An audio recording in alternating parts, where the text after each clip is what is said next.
Well, hello everyone. My name is Sophie, and today I'm here to tell you about how to be a Bitcoin leader. Well, you might say Bitcoin is leaderless, so what's the point of talking about leadership? However, Bitcoin deserves all of us, to lead it to the future it deserves. So, today what I'm going to tell you about has the potential to reduce your turnover rate significantly based on research. Also, it can very much add to your bottom line. In fact, one of the research has showed that it can add to the bottom line by 20%. And additionally, it can help your organizational culture to be much more entrepreneurial and innovative. So the idea that I'm going to talk about is this persona that I have developed called Strategic Maverick. Think of it as an archetype of a Bitcoiner. Someone who can look at the future and really plan accordingly. Additionally, have that entrepreneurial maverick persona as well. But before I get into the research, the ideas, the things that I want to tell you today, allow me to tell you a little bit about myself. Well, like many of you, I came to Bitcoin through analyzing, understanding, and meaning-making of my pain and my past and developing resilience. Growing up in Iran, I had to really fast learn how to adapt. And coming here as a teenager and going into engineering and getting my bachelor's and master's in engineering, and then soon finding myself leading very large engineering teams with billion-dollar contracts, really pushed me into learning how to be the kind of person that could serve and help others, and truthfully be the kind of person that I could be proud of myself. And frankly, being Persian, I always think about how to making my parents happy. However, all of this were at some point combined with my PhD in leadership and research and doing many interventions for companies like Amazon Web Services and some of the companies you know in the Bitcoin space. So from all that experience and from the research that I've done in the space of leadership, I meditated, I prayed on how I could say something in the 30 minutes that I have that would allow you to have the most amount of takeaway and really transform you in the kind of leader that you want to become. So, once again, I'm here because I'm a Bitcoiner and I'm proud. I'm an engineer, I manage large teams, I care about leadership, and I think I'm a decent person. So, I get to that a little bit more as to why that matters. So, as I've mentioned, a strategic maverick is a persona, is an archetype, is a type of leader, is a lighter identity that I want to talk about today. I define it as the kind of people that pretty much overcome challenges and become better at life in general, but also leadership. They're the kind of people that are antifragile. And they are also the kind of people that have the ability to learn from these challenges and take on future with much more tenacity and grit and overcome them by having a strategic mindset. Also, what I want to talk to you about, which is something highly spiritual for me, is having service mindset. I'm sure a lot of you here are familiar with the concept of service. After all, Satoshi, our father or mother, has taught us how to be service-oriented. He or she has left behind a legacy of service, something that we don't know how it come about or who left us this legacy, this inheritance, but because of it, we are all better. And it will change generations to come. So I think we owe it to him or her to be also service-oriented. So before I get any deeper into my presentation, I want to remind you of the 3 concepts that I've covered and the 3 trifecta of the things that would make someone a strategic maverick. So the first thing that I'm going to cover today is service mindset. And then next, I'm going to talk a little bit about strategies to be more strategic, pun intended. And also, I'm going to talk a little bit about the idea of becoming anti-fragile. Because we've all heard it's a good idea to be adaptive, to be the kind of person that learns from mistakes, but not many people talk about the tools that it requires, mental tools that it requires to be more adaptive, what I call adaptive resilience. So in plain language, I'm going to talk about how to prioritize the needs of others, and also going beyond the now and not focusing on only the tactical aspect of managing an organization, managing a family, managing yourself, and also how to evolve from pain. However, this is not just something that applies to an individual level. It also applies to organizational level. What I have to discuss today also helps organizations to be more decentralized. Well, Bitcoin is decentralized technology. However, a lot of our organizations that we see today, after a while when they grow, they become more centralized. We have a leader on top and a bunch of followers. And there isn't much of a system in place to make sure that everybody has the power of decision-making and entrepreneurship and having that initial cultures that began the organization. So hopefully, as you can see, this corresponds to service mindset. Having more service mindset allows for higher degrees of decentralization. Another thing is that having a strategic mindset allows for having more bias for action, which is something that in companies that I work with, and I've done a lot of interventions and trainings for, they have a very heavy emphasis on constantly improving and constantly thinking about what's next. And having that mentality of thinking about the risks, not only about program risks, but the little everyday tasks of how to manage your daily task and risk in mind, and also optimizing opportunities. And at last, most of us have heard of the concept of learning organizations that evolve and grow. So having adaptive resilience on an individual level very much leads to having organizations that evolve organically.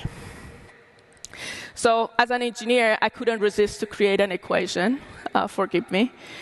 I really, really think that having a strategic action and resilience combined is not enough. And only service mindset, if you look at the equation, would lead to having a strategic maverick. But they're all combined allow for someone to embody this concept of a strategic maverick persona. Look at the cool transition I've created. Service mindset.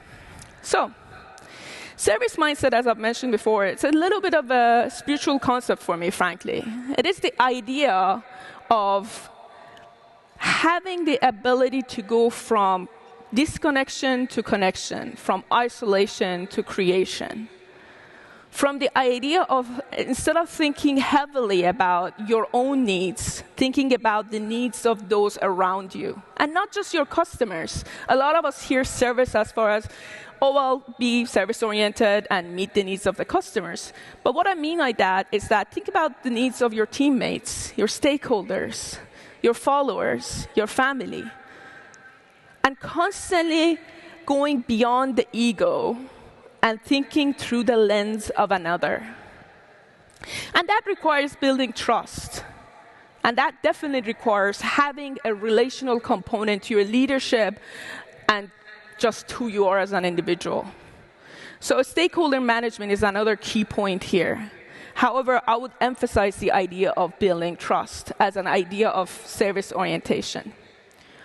Well, to impress you, I tried to dig up the research on how service orientation and service mindset not only is a good thing, right? It also very heavily helps organizations to have higher performance, financial performance, less turnover rate, I don't want to bore you with this, customer satisfaction, innovation, creativity, and of course having better organizational citizenship, which what that means is that everybody feels much more heard and innovated and that their ideas are being implemented. So we covered service mindset as a philosophy, as an idea, as some abstraction until now. But I wanted to give you some tools to take away today and not just be inspired, but rather have some mental toolkit that you can draw from when you go back to your organizations, to your families, to your communities. I search my soul very heavily in finding the best tool that I can bring today, since I've done this for many organizations, and it usually is a training that takes weeks to be implemented for someone to change their mindset to be more service-oriented. However, one tool that over and over again becomes useful and I see the most amount of impact is the concept introduced by Edgar Schein. Dr. Edgar Schein is the father of organizational culture. Very cool guy, I would say. I've met him several times in my life. And he created humble inquiry, which is a form of asking questions. It sounds simple, I know. Everybody tells you ask more questions, ask better questions. But humble inquiry very much embodies what is best about service orientation in the way that actually opens up the space for people to not only express themselves, but also ask the hard questions. And for the person that is asking the questions to be truthfully curious. A lot of us are born in a state of mind where we are absolutely clueless. I don't know about you, but I definitely was born in a state of mind that I didn't know what's going on around me. And I was extremely curious to learn about the environment, the people, and the things that allowed me to grow, survived. Having that degree of curiosity, it very much allows for people to have the right persona for asking the right questions. And it allows for other people to really get to know you better. So it actually deepens relationships on a fundamental level. Some of the examples of asking the right humble inquiry questions that really allows for that relationship to develop is, how can I better support you in achieving your goals?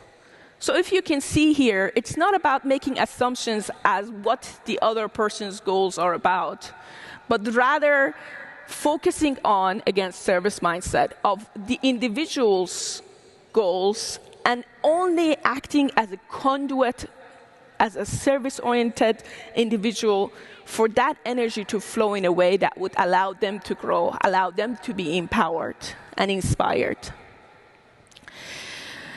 And other questions that I'm not going to read from the screen. But what I want you to take away from this is the idea that every minute of every day is an opportunity to ask the kind of question that can change the trajectory of your life. So I wish and pray that that moment is a moment that you embody humility and curiosity. And that allows for that kind of transformations that goes beyond just this moment in time, but becomes eternal and meaningful for everybody involved. The next concept that we discussed in the triad of being a strategic maverick is the idea of taking strategic action. A lot of us in our organizations, in our families, in our individual lives are so busy thinking about the now. We are so busy thinking about the tactical stuff. What am I going to do today? How am I going to accomplish my to-do list? How am I going to answer to the thousands of emails sitting in my inbox? And rarely we think about the future and the ideas that comes after now. So having a strategic plan in mind and having a strategic action, so it's not just a plan, so we are moving on from the mindset to the behavior, is very important idea for accomplishing that persona of someone who's continuously improving and evolving.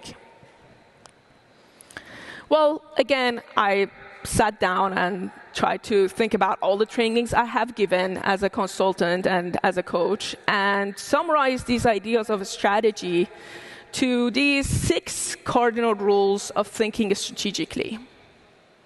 I think the number 1 is anticipating shifts.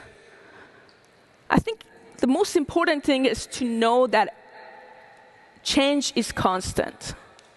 I mean, as Bitcoiners, we all know everything is constantly changing. The economy is going, I was about to say up and down, mainly down. But at least Bitcoin is changing in a way that is spreading in upward and sometimes price-wise downward direction. But the point is, change is something we are very good at as Bitcoiners. But anticipating that degree of variability and uncertainty and volatility in other areas of life and having a degree of tolerance towards it as a part of being more strategic-minded and taking the right actions. The other thing is, leveraging uncertainty is one of those things that a lot of people in the stock market talk about. However, if we can embody that idea in other parts of life and think about how, for instance, in an organization, when someone new joins the team, have so much uncertainty about what could go wrong and what could go right, and leveraging that in a way that allows you to ask the right questions from them and asking them what their perspective is from an objective point of view, that's leveraging uncertainty that the new person is bringing to the table. And of course, the next one is the strategic alliance. There's a lot of literature in leadership that centers around the idea of it takes a village to have a strategic mindset. It is very, very important for people to have like-minded people around them that also are thinking strategically. And having those kind of deep relationships that allow for that action to take place. The next one is thinking in systems. My master's degree was in systems engineering, but specifically about game theory and decision theory, and I have studied significantly about what that means. However, in summary, what I think of it is always the kind of person that is good at building puzzles. Knowing the intersections between the things that are going on around you and being able to put the right pieces of the puzzle together, in my opinion, is a definition of thinking in systems. And also seeing the bigger picture in terms of system of systems and how one thing that is in front of you can be extrapolated to something much bigger in the future. Of course, it's very also important to think about risk and reward. We should talk a little bit more about the concept of being more reward-oriented in the next section. And as Bitcoiners, I don't have to tell you, it is very important to think about the compound effect and the idea of value of long-term impact, right? We are all hodlers, but if we could translate that idea of being able to think about long-term in other parts of our lives, in our relationships, in our communities, in our families, that really can change the way that we think beyond the now and can be more strategic.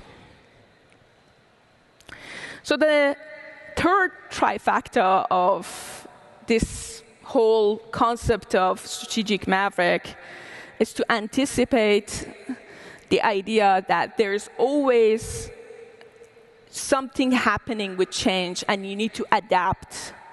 And you need to be adaptive in a way that your resilience is not just a constant, but it's constantly evolving itself. So basically what that means is that you're becoming more antifragile as you encounter problems and challenges in your life. So here I have a definition. Adaptive resilience is the ability to manage change effectively and recover from setbacks while maintaining stability.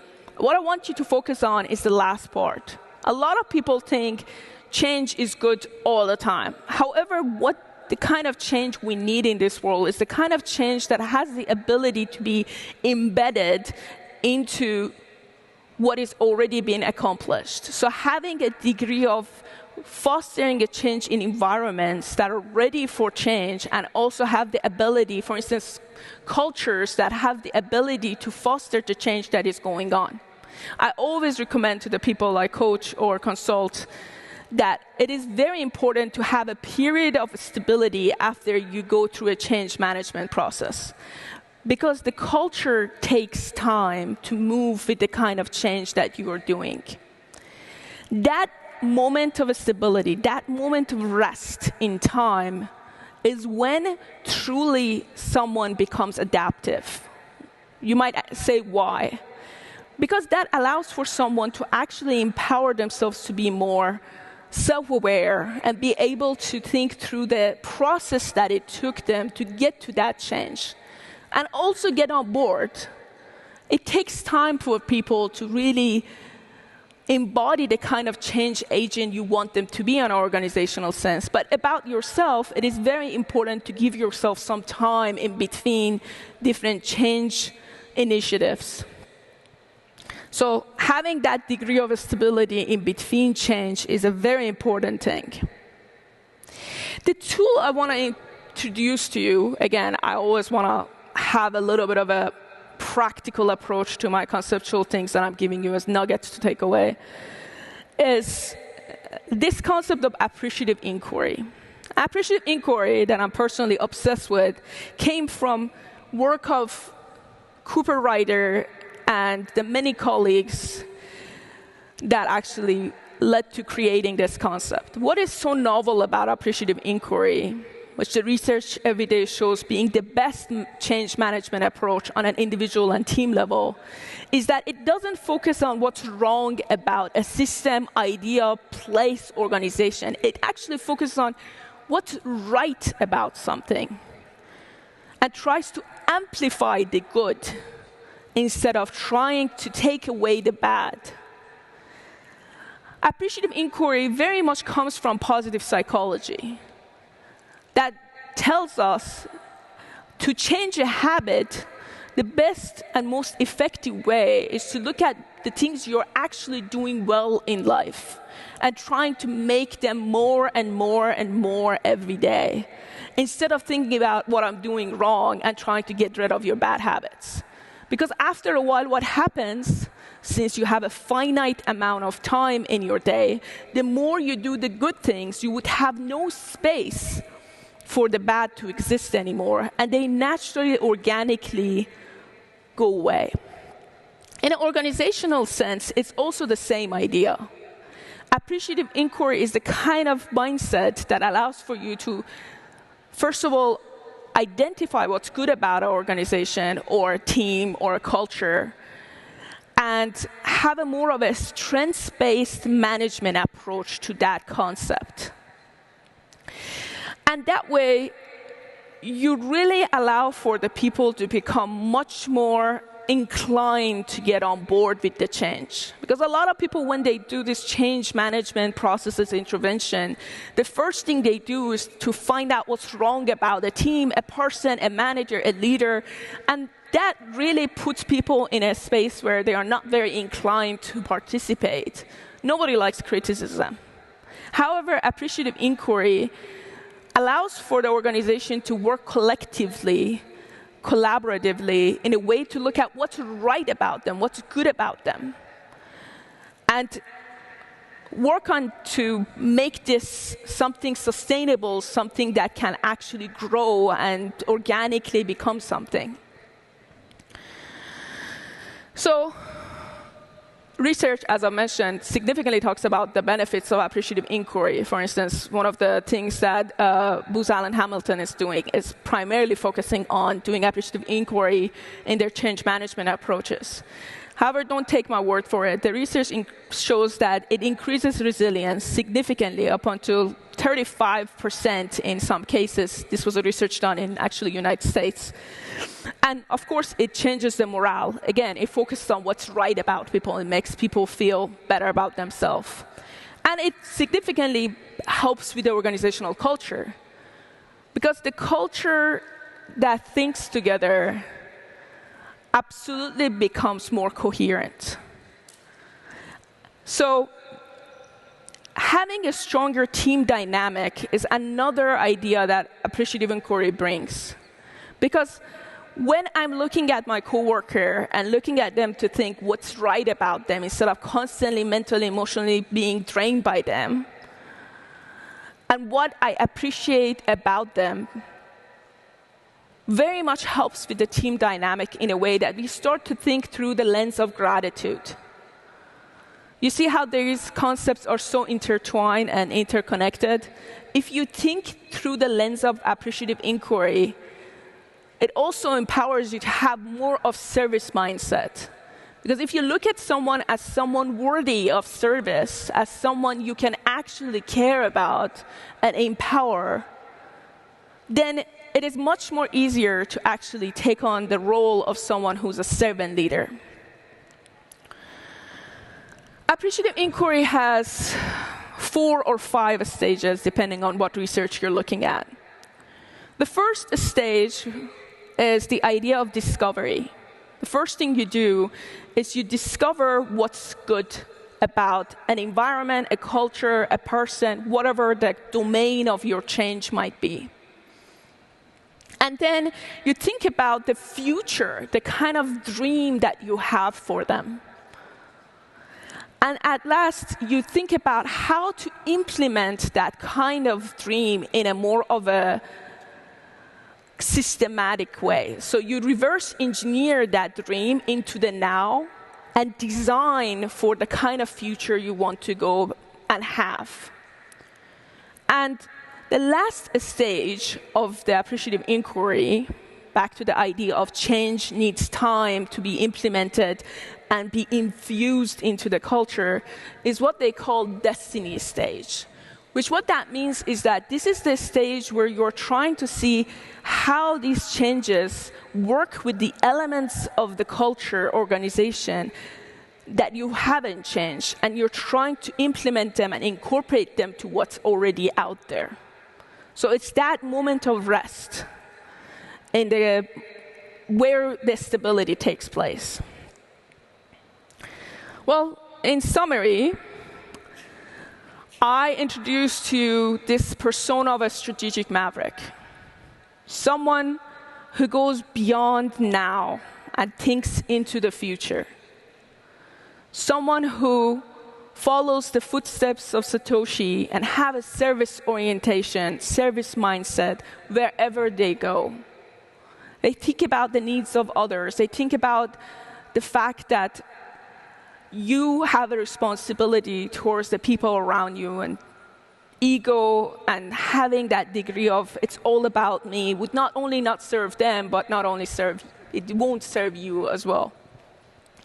And at last, the persona has this concept of adaptive resilience, meaning the kind of person that as you go through pain, as you go through challenges in life, you think through the idea of how can this be a meaningful moment in my life and the lives of the people that are around me.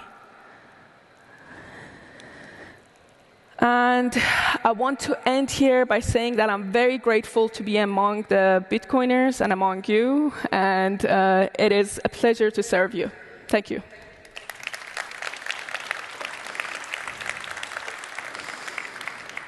I think I have a minute for one question.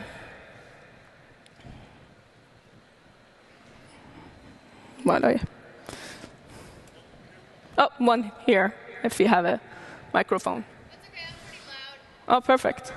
And I repeat your question. Can you give an example of the 4D destiny?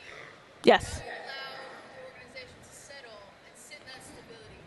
Oh, wow. Thank you for asking that. So the question was an example for destiny stage. So in the appreciative inquiry literature, the destiny stage very much focuses on, for instance, we are going through a process that we are trying to change the organizational structure, okay? And therefore, this organizational structure has been through, going through this 3 first stage, and then we get to the last one, right? And then everybody feels rather disoriented. And the destiny allows for people to sit down in a room, in a space, to see how this concept that has changed throughout this process can actually benefit each individual in a way that helps them. And then also see what are some of the elements that they could bring from before the change that they want to incorporate into the parts. Again, Appreciative Inquiry thinks about what's good about a culture. It's not very just one-sided. It thinks about what are some of the things from before the change that could be incorporated into the new organizational structure that can continue to help people to be as effective and productive. So Destiny is thinking about before and now, and it also thinking about what are some of the things that we need to work more cohesively with each other in a stage that we are now, like, foregone a extensive change process. I hope I was able to answer your question. Thank you. Well, thank you, everybody. I hope you have a great conference. Next year, we are bringing the Bitcoin conference to the American West, Las Vegas. The brightest minds in the world will converge to deliver Bitcoin history.